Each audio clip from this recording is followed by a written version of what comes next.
There's my.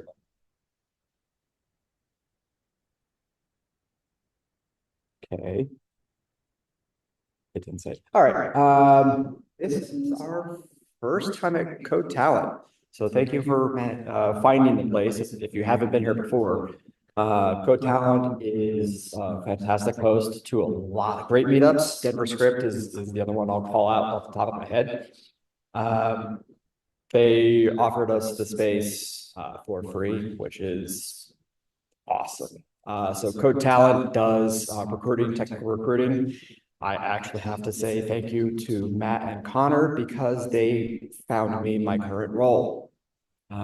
So check them out, please do. They are awesome guys. Yeah, business cards. I have some React Denver stickers if you want a sticker. I ordered like 100 something of them, so help me get rid of them. And bathrooms either side of the kitchenette. Can't miss them. Yeah, it's about all I got for intro.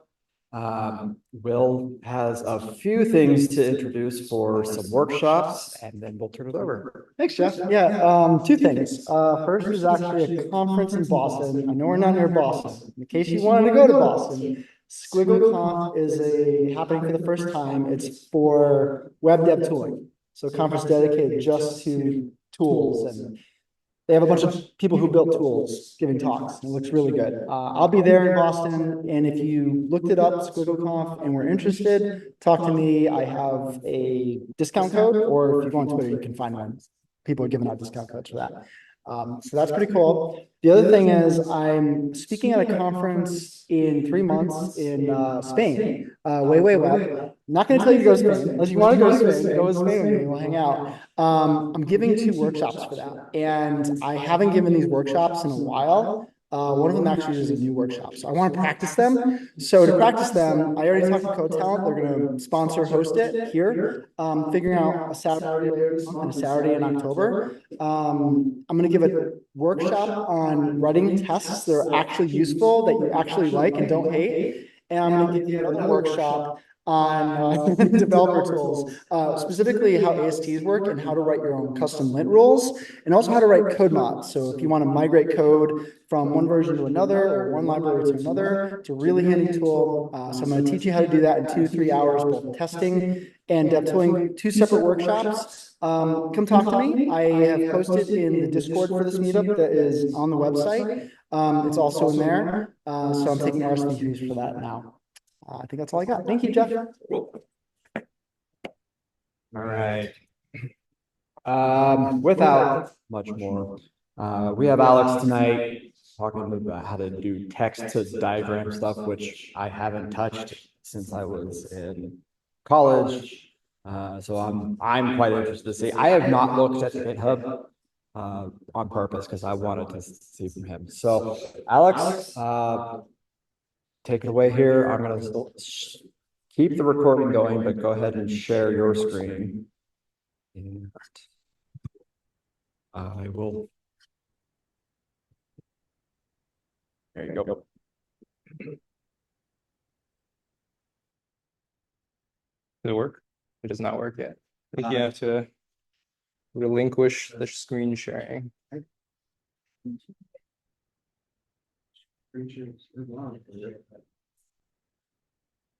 Oh, you know what? You have to do that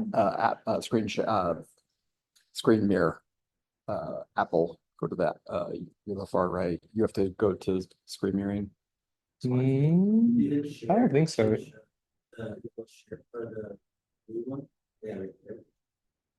Yeah, that's still me though. I don't want to share. I want him to share. Oh, wait. Okay. I think this will work now. Sweet. All right. So It'll work. Okay. Cool. This actually sounds pretty similar to the workshop, the AST stuff. So, yeah. Okay. You guys see my mouse? Yes. All right. So I'm Alex. This talk is going to be about how to turn text into diagrams. And it's going to be in the context of this programming language that I co-authored called D2. before I dive into that, I just wanted to quickly touch upon the relevancy of such a thing for like React and front-end engineers. It's not relevant at all for like, using your stack and developing web applications. But it's quite useful if you ever want to like build a part of your stack. Because there's just lots of successful software that's created by authors that they don't have experience building that type of thing. It was certainly the case for us when we created D2. And then, but they have a lot of experience building other things from scratch, even though it doesn't have anything to do with that domain. Like for example, Git, it was like the V1 that Linus did. And then, yeah, you can just make a replacement for any dependency that you don't like. If you're, willing to build things from scratch that include like libraries and frameworks or any part of the tool chain. Okay, so with that, D2, just a quick brief intro. Like this talk is not going to be like teaching you how D2 works or anything. It's not a tutorial. It's just kind of how the inner workings are. So D2 stands for declarative diagramming. It's a lot of things. It's a CLI, it's a Go library, web app, and I'm making a JavaScript library soon with Wasm. And you take this text that is on the left, and then you turn it into the image on the right. And then it, follows some properties of this hypothetical system that you're describing. And so this text is too small actually to see and too faded, but I've written like satellites is like a thing within cell tower, which is a thing within the overall network. And then in the image, it reflects that hierarchy that you've defined. And then it kind of lays things out in such a way that they're positioned to be relatively close to each other. And the routes are kind of aesthetic and it looks pretty, something that you might present on a whiteboard or like a meeting or something. So yeah, this was created 2 years ago. We worked on this for about 6 months, and then me and another guy, and then we released it at the end of 2022. It's open source and live right now. People use it to document things in their company blogs, in GitHub READMEs and whatnot. Okay, so yeah, let's dive into the approach. How do we actually transform this thing that looks nothing like the result? And generally, when you're faced with something like this in any aspect of engineering, you don't want to think of it like, how do I take this thing directly to that? Because that's really hard. But when you break it down into steps, it seems a lot more approachable and a lot less mysterious. And so it's really hard to get from this text into this image, but it's a lot easier to be like, okay, I am a drawing client, and what data do I ideally want in order to draw this diagram? And then you can kind of, reason about it from first principles, and you're just like, okay, if I had a list of objects and then the edges that connect them as well as their actual positions, it seems quite easy for me to just, even if I wanted to do like a pen and paper on like a grid paper or HTML and CSS with absolute positioning, it seems quite straightforward to be able to draw something like this. So you work backwards and then you just separate it into steps. So you get to the structure. And D2's entire program can kind of be separated generally into these 3 steps. And so the first one is compilation, the actual process of like you just continue to add structure into unstructured text. And then the process of giving it positions is deserving of its own stage because that's quite complex. And then finally, the rendering step. So compilation can generally be thought of as 3 things, and this kind of applies to not just our programming language, but programming languages in general. Firstly, of course, you want to parse the text, like just make sense of it and read it. And then secondly, you want to resolve language features. And then third is like, is the source input something that makes sense? Is the combination of values logically correct? And then you build the thing that you pass on to the next stage. So parsing is it's taking this text file that, like when computers see it, of course, it's just a sequence of meaningless bytes. It looks just like a bunch of these ASCII characters or UTF characters. And parsing is the process by which you interpret each of the characters and then you organize it into like meaningful words, which we call tokens. And like, how do you actually go about parsing? Well, like the simplest way you can think about it is like, what if I just did string.split on the white space? And that will give you a list of these tokens and words. And that's, that's technically parsing. This is a parser, but it's, very simple. And there's a reason why that's not enough. It's missing the original positions of each of the original of the characters. And it's quite important for the result of parsing to be invertible back to the original source for reasons I'll get into later. And it's flat, so we lost the hierarchy that the original source has with the indent. So like shape circle is something that's within X. And then it has a bunch of unnecessary things. So like we write X and then shape and circle, which actually have meaning. But then we also put the colon and the semi brackets. And these are kind of just used to delimit the important stuff. So these don't actually need to go into the resulting tree. And then lastly, it has no types. I know that this example doesn't show you types, but there's like, strings and numbers and whatnot. And so we can just do a little bit better than that. And so as we are iterating through each of these characters, instead of just giving the token by itself, we also preserve their original positions.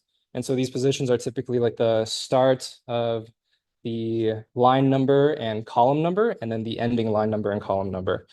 And then if you include the type, you include some hierarchy of like what's nested in what to reflect the original source. And then like this is basically the results of parsing in kind of simplified terms. And then this is a snapshot of what it actually looks like, which I know is again too small to read, but yeah, it's not important to like understand all the details of it. This kind of is a lot more verbose, of course, but it's basically the same thing as this.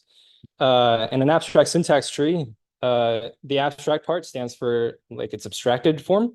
And so we lost the unimportant bits of the original source, like the colon and semi brackets. And then the syntax part is just, here's the rules of the programming language. If you just lay on your keyboard, it's like not going to parse it correctly. It has to be stuff that's allowed and not allowed by the language. And so, D2, for example, it starts the values with colon, but you can choose to use equal sign for a lot of programming languages that do. And then it's a tree, which means it's, nested hierarchically, like it has this tree shape. And we did all this work of parsing. What does it actually tell us? Well, we have each relevant token. And so we've broken down what the source input has, and then taken all the important bits. And then we have their original positions. We have their types, which here it's just all unquoted string, and then the overall hierarchy of what's contained in what. How do you actually go about parsing? There's actually a few different ways. There are, like, for example, if you've ever written regex, that's already a parser. And you run regex on something, like it gives you, the matches that it had. But here, this is like a different method, which is also popular. It's using a state machine. And so, each D2 file is like a map, which is like a dictionary or object. And you kind of just iterate through each character and that as a state machine. And so when you start, you're a map. When you're in a map, the first thing that you look for is a key. So we're in a key, you look at X and you're like, is this a regular character that belongs to a key? Yes, it is. Continue on to the next character. It's a colon. This delimits the end of the key. And now we transition to be the value of the key. And then we see the semi brackets. We transition back into a map and so forth. And obviously this tree is a lot bigger in the actual program. But yeah, basically every time we transition from state to state, we like spit out something for the output. And yeah, ASTs, they're really useful. If you run ESLint or like formatters, they typically use ASTs. It's because when you have a structure like this, it's quite easy to like take this thing and then write back to the original source, because you just like crawl this tree and you're like, you see X and you're like, where should I write it? You have the original position. When you see the value, you know that you need to write colon, you insert a space. And even if the user has like 10 spaces in between, we don't care about that in the AST. So that's called auto formatting. And like we did this because we kind of just took the favorite parts that we liked from different programming languages and then put it into D2. And so one of my favorite things about Go is that every time you save, there's like an auto formatter that runs. And yeah, with D2, it's the same. As soon as you save, it like formats it for you. And that uses the AST. So, but the AST, it's, one-to-one like form of the user input. And so it wants to stick very close to the truth. And that's, intentional.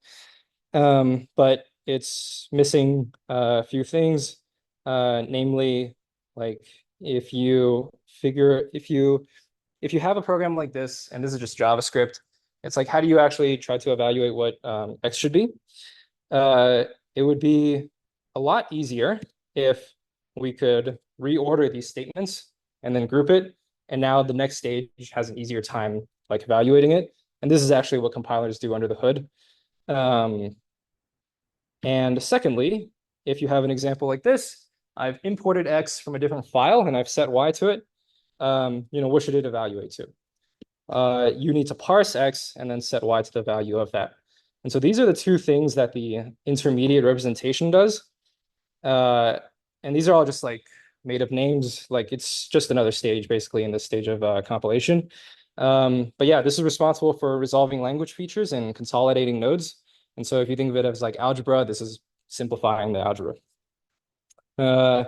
So we'll use an example of imports. You have, an index file and it imports this other file called server components. Server components just has one thing called API.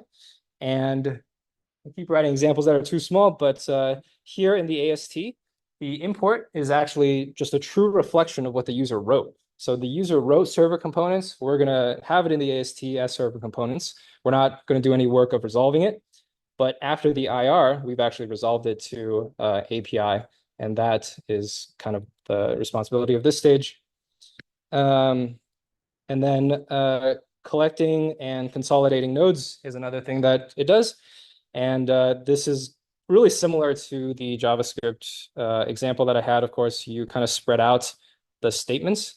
And so in a D2 file, we don't, force you to write everything about X all at once. You can kind of write certain stuff about it, mix different objects, and then add more stuff to it. And in the AST, it's all spread out. So I have, some stuff for X here, shape circle, and then we have a bunch of other stuff in between, and then we have X again. And to make it easier to work with, it is all consolidated here in the IR. And just a quick note that IRs are typically what IDEs use. And so the things that you like about using an IDE, which is like you find the references or you hover over a variable and you see its usages, these are all things that the IR makes it easy to do, because you have all the references grouped up in one place now. So you can kind of just, iterate through them, which is what the IDE does, and then look at their positions and you draw a little squiggly line over those positions, right? So this is like some JavaScript pseudocode on how you actually do it. You just like literally iterate through the node multiple times. The AST multiple times. And then if it needs resolving, you resolve it. And so this is also another reason why it's good to like split things up into stages, is because you can later stages can use earlier stages. And so in the resolution for imports, you can just reparse the original contents of that and then insert it into where it's supposed to be. And finally, compiling, which is you take the IR and then you turn it into this like serialized diagram. And because we've done all of the work, the kind of the hard work of parsing and evaluating in the last step, the compilation is actually just doing some like checks, like logical checks. For example, if I've written the width of an object as like ASDF, it's like nonsensical and it's going to complain. And so this is where the programming language logic is actually enforced. Whereas before in the parser and everywhere else, it's kind of like the semantic rules that are enforced. And now we have this nice structure, and it is almost ready to be rendered, and it's just missing positions and dimensions. And so this is where auto layout comes in. And like when we were writing this, we really didn't want to write our own layout engine because that's like maybe harder than the rest of it put together. But the existing ones just like don't look like software architecture diagrams. They're too rule based, all the ones that we found, and then nobody's actually done work on it for like 20 years or something. And so this one on the left is a GraphViz example where it's like it just looks like a tree, like it just kind of flows downwards, and everything that you write looks like a tree. And then they have different layout engines, and this one is a force directed one. And so you kind of like put everything in the center, add a little gravity to it, and then see how it expands. And again, yeah, this looks nothing like something that an engineer would actually draw on a whiteboard. And so, yeah, we made our own custom one, but we included like the popular open source ones in the program as well. And so it's packaged with it. And so you can choose which layout engine you want to use. Sometimes the hierarchical ones, the tree-like ones, still give you better results. And so in this example, this is D2 with an open source layout engine, and then one with the custom layout engine. And as you can tell, it's got a bunch of nice properties, like it's orthogonal, it expands in different directions, and it looks like something that I might draw on a whiteboard. So there's lots of different stages to auto layout, but the core of it is you just initialize everything to a random position, and now you run multiple loops of like search. And so for each node, you try to find the median of their neighbors, the geographic median between them and their neighbors, and then you search around the median. And so, for example, if I'm considering placements for this like income node, you can see that it's connected to US company and then tax, or is that income action? One of these. And you want to find the median, which is like around this dot, but you don't want to just consider that point because maybe if you consider just that point, there's another node in between that like blocks the edge, or it's like not symmetrical, or it's like occupied by another node. And so you actually look in a small space around that point, and then you place it at the best. And then if there's no movement that's possible, it's probably just because there's another thing that is blocking it. And so you can swap the nodes at each of these if there's been no movements. And so we run this like a certain number of times based on how big the diagram is. You want to hit a sweet spot where it's not, you don't run it too many times where the user's waiting forever, and you don't want to, miss or like get stuck at a local minima or anything. And then compaction, you run after each of these nodes have run, which is like maybe when these nodes have all searched around their medians, they end up being clustered like in different areas of the graph. And so compaction moves them all closer together. And we just iterate through this many, multiple times. And so the start of a totally random graph is like, looks, very poor. And then at the end, they're like kind of all together. And this is the results of like, I don't know, 100 or something, probably more than 100 of these iterations. And it just searches and searches until it gets to something that looks nice and orthogonal and close together. And so I'm not going to go over every single stage of it. That's going to occupy like more of the time, or like the entire another talk. But edge routing is something that's important to touch upon.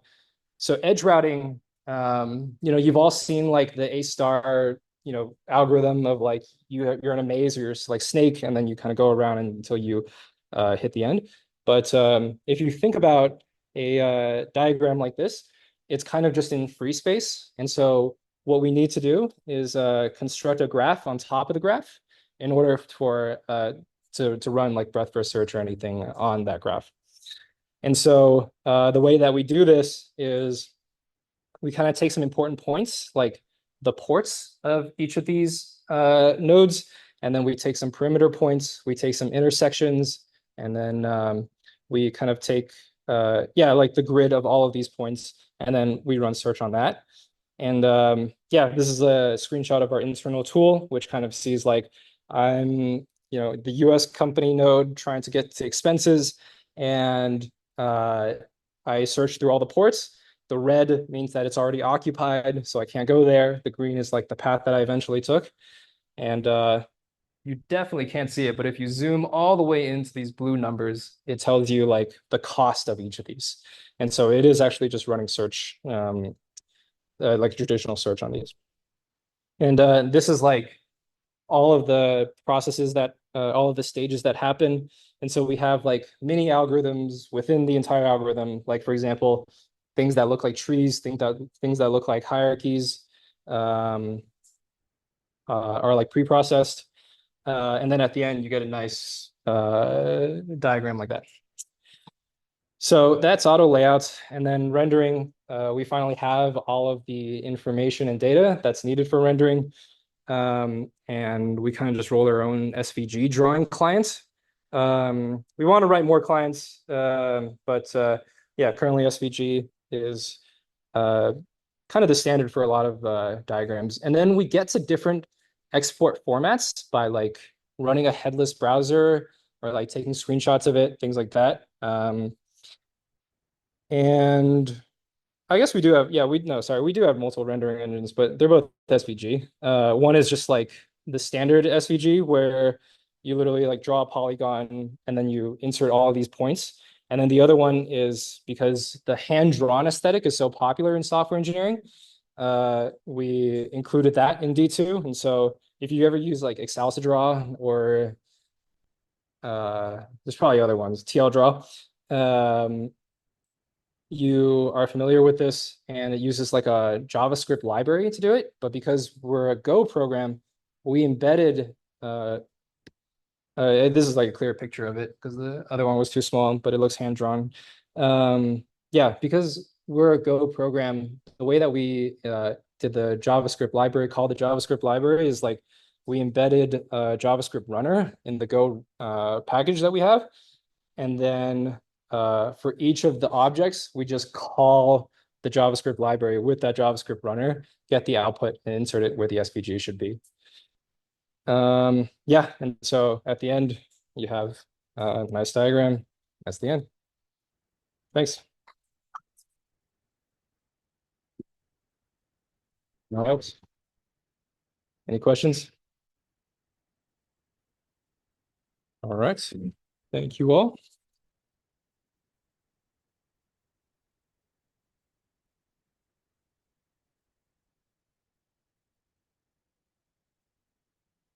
Sure. Do I need to?